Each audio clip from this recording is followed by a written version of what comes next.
Hello बच्चों, आप सब कैसे हैं। आप सब अच्छे होंगे। तो मैं फिर एक नया टॉपिक लेके आ गया हूँ जो क्लास 9 का रसायन विज्ञान का चैप्टर है।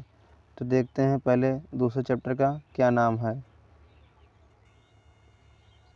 दूसरे चैप्टर का नाम है क्या हमारे आसपास के पदार्थ शुद्ध हैं। इस चैप्टर से हमने 3 टॉपिक लिया है। पहला टॉपिक हमारा है तत्व, दूसरा टॉपिक हमारा है यौगिक, तीसरा टॉपिक हमारा है तत्व और यौगिक में अंतर। पहले हम समझेंगे तत्व की परिभाषा को। ठीक, तो आइए समझते हैं। तत्व वह शुद्ध पदार्थ होता है। से आपसे कोई पूछ लिया कि जो है तत्व कैसा पदार्थ है, आप मतलब बता सकते हैं कि तत्व जो होता है शुद्ध पदार्थ होता है। ठीक, तो परिभाषा यहाँ शुरू होती है, ध्यान समझना। जो एक ही प्रकार के परमाणुओं या कणों से मिलकर बना होता है वो कहलाता है क्या, वो कहलाता है तत्व। मैं एक बार फिर से बता दे रहा हूँ।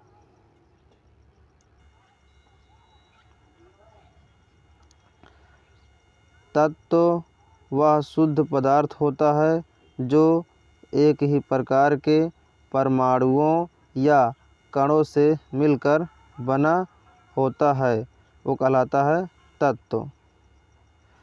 जैसे हमने उदाहरण में लिखा है hydrogen, helium, lithium, carbon, nitrogen, oxygen. तो अब हम समझते हैं यौगिक की परिभाषा को। तो दो या दो से अधिक पदार्थों को एक निश्चित अनुपात में मिलाया जाता है तो बना पदार्थ यौगिक कहलाता है। दो या दो से अधिक पदार्थों को एक निश्चित अनुपात में मिलाया जाता है।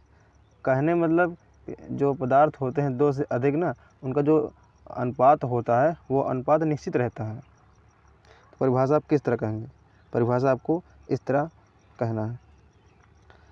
दो या दो से अधिक पदार्थों को एक निश्चित अनुपात में मिलाया जाता है तो बना पदार्थ यौगिक कहलाता है। हमने उदाहरण में लिख दिया है H2O, CO2, SO2, H2SO4। तो अब हम समझते हैं तत्व और यौगिक में अंतर।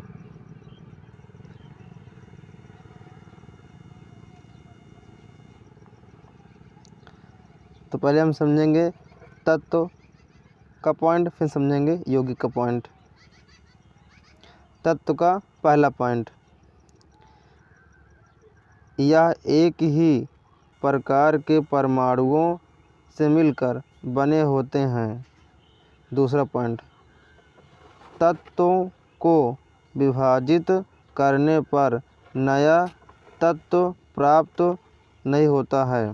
तीसरा पॉइंट, तत्व का सबसे छोटा कण परमाणु होता है। चौथा पॉइंट, वर्तमान में ज्ञात तत्वों की संख्या 114 होती है। पाँचवा पॉइंट, अधिकांश तत्व प्राकृतिक रूप में पाए जाते हैं। अब हम समझते हैं यौगिक के पॉइंट को।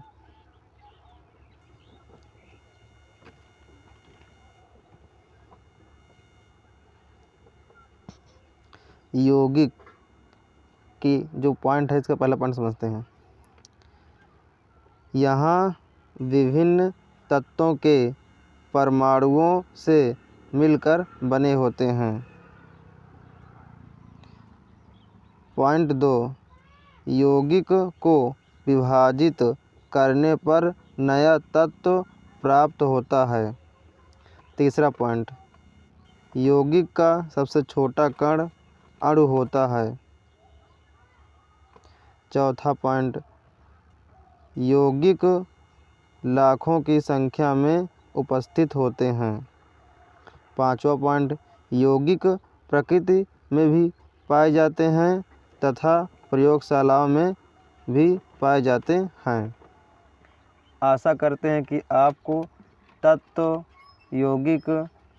और यौगिक में अंतर तीनों टॉपिक को अच्छी तरीके से आप समझ गए होंगे। यदि आप चैनल पर नए हैं तो चैनल को सब्सक्राइब कर दीजिए और बेल आइकन घंटी को दबा दीजिए। अगर आपको ये वीडियो से कुछ आपको समझ में आया है तो आप कमेंट बॉक्स में बताना और एक लाइक कर देना। मिलते हैं अपने नेक्स्ट वीडियो में, तब तक धन्यवाद। जय हिंद, जय भारत।